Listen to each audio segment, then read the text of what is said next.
on the target heroes, then it might be hard for them to disengage. Oh, agree, definitely. Yeah, you got the CC, but then again, is it gonna be enough to actually just hold out the situation for the Team Liquid itself? Because now they got Joy as the last pick. So much mobility, they got a lot of setups, and as well as burst damage. This is gonna be tough for both sides of Team Liquid as well as Terra Queens. Thank you very much, Pashabani, as well as Chantel. And now we're about to start the third placement match here. We're going to throw it over back to our casters, Mirko and Athena. Good luck for this game, folks. Thank you so much, panel. And we'll be kicking off the day here for MWI at EWC 2025 with a third place match between the two rising teams. It's Terra Queens versus Team Liquid on a best-of-5 battle for third match. Hey, you want to grab a win, right? Yeah, they lost the semifinals yesterday, but ending MWI with a win on your ranker is going to be great. So far, drafts. Hey, it's been a while since we've seen Uranus actually left open, and now with TL picking it up, do you think it's enough to deal with the Yi Sun-shin? Might be. Especially that they already got an assassin here for Ramisi. This is what I was talking about. Yeah. More so focusing on what your strengths are. And sometimes you don't need it to sometimes like, why is this open?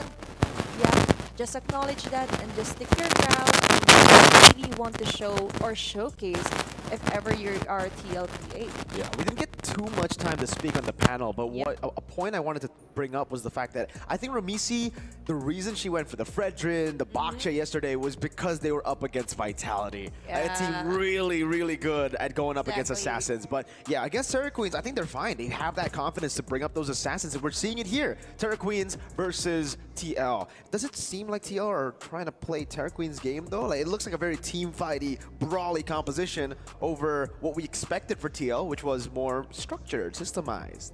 Actually, they do, right? Especially with the Badang here for their side, or rather Roamer, especially getting that Uranus. And you're right, now TLPH, some adjustments, even though it seems like they're playing onto the place of Terra Queens, but TLPH is also known for this kind of draft, for this kind of playstyle, that they also want to go for that micro plays, but at the same time, we highlighted that even though you get most of the micros, you get most of the kills, but with that team clashes winning, you're also somewhat accomplishing on the objective side. Meta and the Joy being probably the best pick, but now tides have turned. Joy is actually in a pretty tough spot, I would say, in the meta. Like, she just doesn't feel as good. Yeah, if you will somewhat look at the ranking, even internationally, right? Way back home, C isn't just right at the class S and you put it onto levels. But it really depends on how it'll pan out for Team Liquid. Because basing on their play versus Team Vitality yesterday, they didn't even get a single early game facing, right? It was all interrupted early game facing, right? It was all interrupted. She was constantly denied. And also the fact that she wasn't able to get the freedom at all. And for Terra Queens, there's some kind of a somewhat of a strength here playing on the role, especially for Satoshi getting the Irithel as well. Taking a look at the emblems here, Bargain Hunter for the Irithel. This is something that we're just used to seeing at this point of the game. Bargain Hunter for Zaishi too, and in the early game, we can already see Zaishi and Soju really struggle against the Gato Chacha plus Zetian combo. That's something that I think a lot of mid laners don't expect. The Zetian damage early, like especially level 1. She deals a ton of damage, dude, and the range is very difficult to deal with. Yeah, you're right. Many are saying that she doesn't have that much damage, but maybe you're just looking at it at a different way, right? And looking at the way that they layer, basing on Terra Queen's previous matches here, they actually use the Zetian Kite well. And even for TLPH, even though there was a kind of a bit of a struggle, but let's see. First circle, up for grabs. Great pick down there onto Ku as the... Oh, wow, goes for the taunt instantly, and Rui's right there. The Boundary Chakra now goes to Soju. Caught in the bravest fighter. That's a flicker out for Zaishi, and Daiki is left all alone. Up against 3. Has the Consecration, and will save the sprint. Rui on the turtle. There's no way Daiki ends up stealing this. Rui doesn't even need to commit the retribution. As Cloud rotates over, Sakoshi pops in heavy crossbow, now does some damage. AOG doesn't land, but look at Hlang cutting her off, forcing the flicker around. Traction Pulse dodged away from by Ku. they fell right into Terra Queen's trap, right? This is what we're talking about. Even though Team Liquid is trying to adjust their playstyle just to try and cater to what the aggressiveness lineup has to offer here for TQ. But that was a double kill here for Langlina this early. And Ramisi, they... I'm gonna wait for the mid game. Connor not right now. Ludolin, playing it safe, cool, pin down. Cool. It's in the revitalized, won't get taken down. Despite the AOG, Ludolin in the back as well. Gets caught by the try beats. Ruby walks up, has the mountain shocker, doesn't throw it out just yet. Lang goes in, bravest fighter, Zaichi able to dodge away from that now. Flicker forward from Lang, one more basic attack with a big sword, gets her down. Daiki still just soaking in damage. Sakoshi, oh, doesn't get the last hit. Soju. And we'll be spotting Rui here. Bullets being thrown out. But still, props to Terra Queen. They foresee what CLP do. We've mentioned that they are the kind. There are really rare moments that we see them really pop up from the start. And this game might look like just like that, right? But Kla, on the other hand, that's 3 members rotation. But down for Soju. Oh, wait, Rui got cut in her own jungle. Ramisi comes in, looking for the cleanup now. Ku taken down. Ludolin and Sakoshi can't do much here. Turtle number 2, and it's Team Liquid. Again, it's what we were saying, Athena. TL, slow starters, but when they get going, they're quick. They shift their gears, and now they've got the lead back. Sometimes you just have to wait for your engine to warm up, right? Literally, you don't have to speed it up as soon as possible. You have to somewhat gauge the tempo that you want here if you are TLPH. We could definitely see that Ramisi took her time, even though she was taken out early in the game, like around 1 minute or 2 minutes so. But right now, we're definitely seeing some adjustments, and they totally downloaded for game number 1. Oopsie. It's a catch now. The AOG, great fist crack to evade from it. Immobilization, not enough damage. Great revitalize to get her out, but Daiki's cutting them off. Lang has the bravest fighter, will go on to Daiki with no mana. Okay. But she's still a threat despite not having mana. Look at how disgusting Uranus is here in the game. She's just so irritating if you're up against it. And this is what we're talking about, playing right to their strengths. Sometimes I do feel like Daiki has a bit of a struggle with setup heroes onto the XP. She's much more off with heroes that just follows, more in the sustain, holding up, zoning them out, keeping them at bay. All their synonyms for that. But if you're Terra Queens, the moment so that you let Daiki out of your sight, she is just a menace, right? Looking at this part, Liquid finally got the advantage on the Lord. But for Ku, just spotting on members here. Traction falls there. Bravest fighter with the stun. Zaichi able to flick her out to safety. Gets the immobilization as well as Ramisi. Goes in. That's a fist crack over. Full stacks for Ramisi. Pops in electrifying beats, but Lang's just so tanky. Baits out the AOG. Gets the pick. Ramisi gets away. And Claw finds the shutdown. Daiki rotating. Eastern Shin up top. Looking for the turret now. Soju goes for the pin. Gets it on Ku, but doesn't have damage to deal with the Gata Kacha. That's the thing. You need to have an answer this early for Langlina. And TLPH, even though they exhausted a lot of resources there, but what matters the most is they're chucking off onto their hill list. But people to shut them here for Terra Queens, and now they have this huge space for Zaichi and even Ramisi. Daiki, on the other hand, irritating members of TQ. Bravest fighter, huge traction pulse 2, locking Ku down there. Soju gonna be caught as well. Ku for Soju trade now as the Bravest fighter gets used up to the back. Ramisi looking for the stacks, able to get 2, now 3. Let's go for the beats. Zaichi taken down by the heavy crossbow. Fadeaway kill. Daiki still staying alive, but the crit of the passive Rui gets her down. Top of the flicker forward. Looking for the kill onto Lunalin. Gets 1. Sakoshi in the bush. Spotted. She actually walks up to that. Klopp hiding away. Lang goes in, looks for the stun, able to find it, and it will be a shutdown to Rui as Ramisi goes in and is unable to look for the full stacks. Electrifying beats just to run away as Rui walks up, traces forward. Ramisi has to run. That was some kind of an extended clashes or team fights as well. But considering the fact that Kla did a great job onto her Granger, totally manipulating them, using the bush to her advantage. But remember, if you stay too long, Terra Queens just might go for the... They have this lingering terror, right? And they have this kind of a huge juggle around on who to target, who to dodge out. Most of the damage is coming from the bullet here from the Granger. Right now, onto the map, bit of a messy parts onto some clashes here, but Langrina. One last shot is all she needs. Good respect from Hwang. But that's the damage that TL have, the range that they have. They can just force a fight from out of nowhere. By the time you realize you're getting hit, you're too low. And while things are quite busy onto the jungle and mid lane, we could see some improvements. Like, it's not plan Z, it's plan B happening right now. The next step is to somewhat shove off the lanes here, win the side lane match, go for the split push, and Ramisi has the freedom compared to yesterday, right? And TLPH definitely has somewhat of an upper hand here, establishing a gold lead this early. 8 minutes into the game, we're heading on to a quick pause before we continue game number 1. It's difficult for Terra Queens to look for a proper fight just because of how tanky the front line is for Team Liquid and how good their disengage is.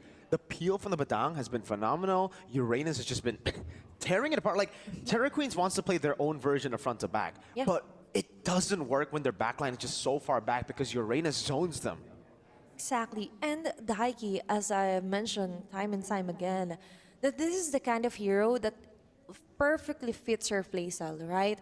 She doesn't really have to be very decisive on who to target. She could just target whoever. As long as she gets the job right, just deny them, just disrupt their whole position. As we mentioned, it is quite annoying, but for TLPH, it's working, right? And for Ramisi as well, we mentioned that we also like her onto somewhat of a flexible hero onto the map. Not really the utility type, but on the assassin side as well. If this is the previous meta, the joy will be of HP.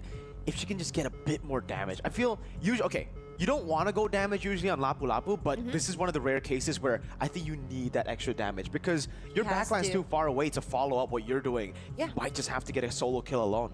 You just have to do it by yourself, right? You have to alone. Adjust, you have to improvise rather here if you're the Lapu here. But also, to add up to that, maybe the layer right now isn't happening for Terra Queens as we mentioned because the back lanes are constantly being shoved around by Daiki, which is a great deal, right? You would want to somehow go for the follow for the Lapu, but if it isn't happening, the Gadot needs to find a way to somehow relieve the pressure onto the frontliner. Very tanky frontliners here for TLPH. Plus, for the Zetian as well, we're not seeing it quite lined up yet with the Fear of the Phoenix, with the AOG, because most of the time, players of TLPH, they're not really sticking together, right? They have this huge range for the Granger, and even for the Kimi, that she doesn't even need to be onto the front lines if she wants, right? Just throwing it away all of those laser beams. There's no one else who can really walk up and damage to the back line and actually winning the team fights. Yeah, there's no one else because Lapu is the only one with anti-CC here. So she's going to have to deal damage. She's going to have to burst through. She's going to have to use the flicker properly too. It's a tough game for Hlang, but if she pulls it off, that's the only win condition I see, at least now.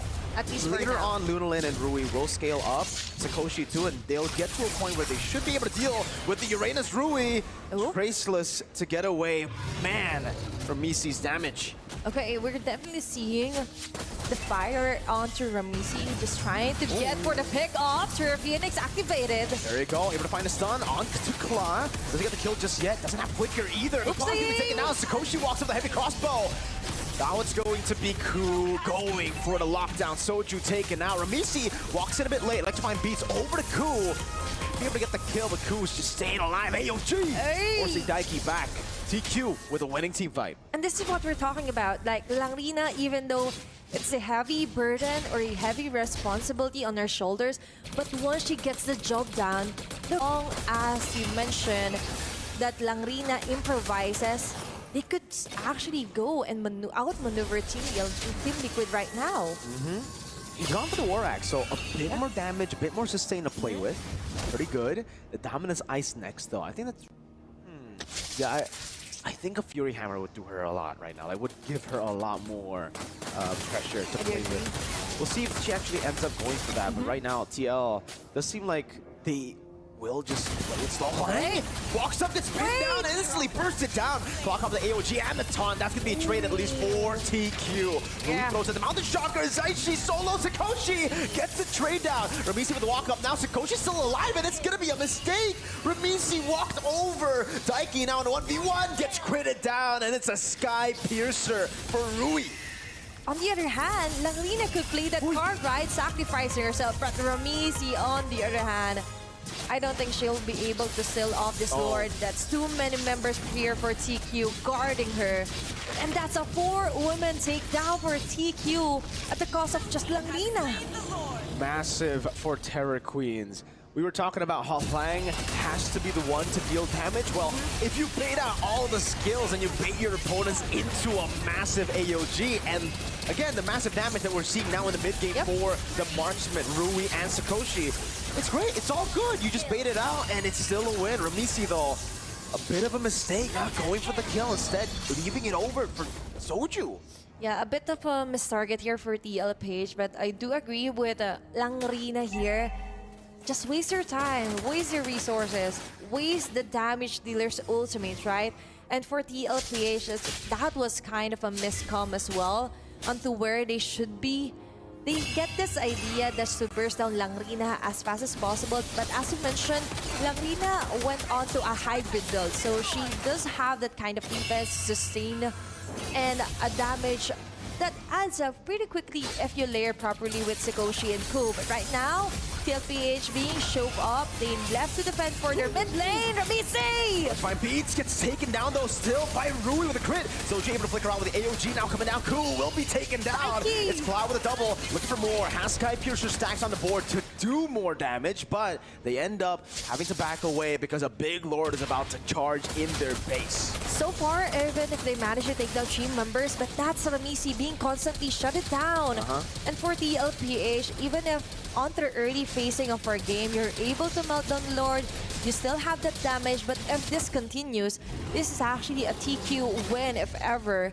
Looking at the way that they position themselves, they actually get most of the targeting right. Right now, kind of a bit of a struggle here. Still, Ramisi went too far ahead to our liking here to the class. There are certain moments that she is placed in a position where she is left vulnerable. So TQ needs to work on that. Right now, they're more of like a... They're very reactive, but not in an appealing way. They're very reactive in an engaged way. Yeah. Like when Team Liquid make a mistake, or when they look for a dive on TQ, TQ don't actually play to defend their carries. They play to look for TL carries. Sometimes it's good, sometimes it could be bad. I think it would be much safer to just play for peel, considering, again, you have 3 very good backliners that can back you up now. They all have items completed. They're all within their power spike. You can take a look at the in-game equipment. There you go. Melfic gun done for Sakoshi. Rui doing a good job picking up the BOD very early on. And yeah, even Luna Lin, 0-3-11, 500 gold behind of Zaishi. But she's got the items to back up the rest of the team. Yeah. Cool. Oh, missing the tunnel. Oopsie. Okay, that's it. All right. Okay, even mentioned onto the itemization. That's quite looking good for TQ, but Rui, that's 4 members. Goes in for the stun, doesn't land it, but she's able to escape. Good stun over from Zetian. Now it's Lang. Doesn't want to go for the damage, instead just backs away, flickers out to safety. That's massive, a big resource burnt out. What happened to Ramisi? Mid lane. 2v1 and Ramisi gets caught. When they were quite busy trying to somehow catch up to Rui, they forgot that Ramisi also needs to somewhat have a bodyguard, right? And for Langlina, she doesn't care if her flicker already exhausted here or activated, but TLPH on war here with Terror Queens. For the dive, the AOG gets the cancel. That's a Sky Piercer stack over. Daiki buying so much time as Rui walks up with the mountain shocker. That's Lang taken out as well. Big traction pulse brings them around. Retribution will get the job done for Rui as Daiki looks for the rundown. But Terror Queens, at least they have a Lord to play with. They got to, right? That was a triple kill here for Kla, but they're playing it quite well into their favor. We mentioned that even though they're more on the micro team, micromanagement here for TQ, but as long as they don't forget to actually accomplish objectives, showing up the lane, TLPH, even though they're playing to their strengths, they really are struggling. And looking at their instant replay, it all started with Langrina as well, just keeping them at bay. And a very perfect position here for Sikoshi, just doing a lot of damage. Yes, you accomplished 3 triple kills here for Kla, but you forgot that there's still a Lord up for grabs here, and we just took it. They took it out to the hands of the LPH. Really got to give props over to Soju. These peels have been amazing. That fist crack, had it not been used at the right time, would have been an AOG over to Kla, and it does land. It's going to be the dive into the back, finding Kla. Just as I mentioned it, that's how big an AOG can be. But Ramisi gets a trade in the bottom lane. At least they get something on the map. They're accomplishing somewhat too many onto the map right now. Just when we were highlighting some of Soju's amazing plays, she was just taken right off the bat here. Terra Queen's acknowledged there. That looked a bit dicey for a second. Rui jumps inside to the flicker forward, finds immobilization. Very low, gets away with the help of Luna Lin. Daiki pops in a sprint, pops in a consecration. Meanwhile, Ramisi up top, able to go for the base turret. Base turret taken down up top now as Daiki continues to chase on towards Luna Lin. Soju is very, very close. Ku coming in to try to save Luna Lin too. Soju? Oh, Daiki dodges away from it, walks Luna Lin down, but doesn't have the mana to get the job done. It's a good attempt from Team Liquid. They baited out a flicker, a big resource from Terra Queens. As well as getting a turret onto the top lane here for Ramisi. Just hiding out. And of course, Rui Ku might have been, you know, they know that there's someone hiding here. They didn't want to risk it. But for TLPH, that was quite of a dividing and conquering their ground right now. Just accomplishing many things, but at the same time, a very, what do we call it, very difficult situation to be in if ever Kla was again taken down here by TQ. Looking at the Lord being respawned here, is going to be the 3rd Lord of the game, being started, being rushed by TLPH. Rui from the back. Might go for a steal here, but Daiki keeping them at bay. Good job, Rui! Traces forward, finds her entry, but will be taken down. Now Sikoshi with a heavy crossbow, able to get enough damage down on Soju. Oh, no. Soju trying to peel. Cloud gets the kill back on Halang. It's a 2-for-1 right now. Ramisi is able to escape. Can go for the re-engage again as Cloud goes in the over to Ku. Rhapsody coming down. That's Sonata as well. A top forward, but the Sky Piercer executes her. Sikoshi running back. Ramisi, electrifying beats, gets enough damage done for Kla to get the final shot in. It's a double for Kla. Luna Lin looking for the defense with the Lord. She has a frontliner with the Lord. TL slowly but surely getting the job done over to the Lord, clearing it away. Pushing waves for the next Lord. Far lane down below. All good for Team Liquid. They don't need to force anything at this point of the game. They can just play it slow and wait for the neutral objective to spawn back in the game. So we got a quick in-game equipment check right now. Final BOD here for Kla.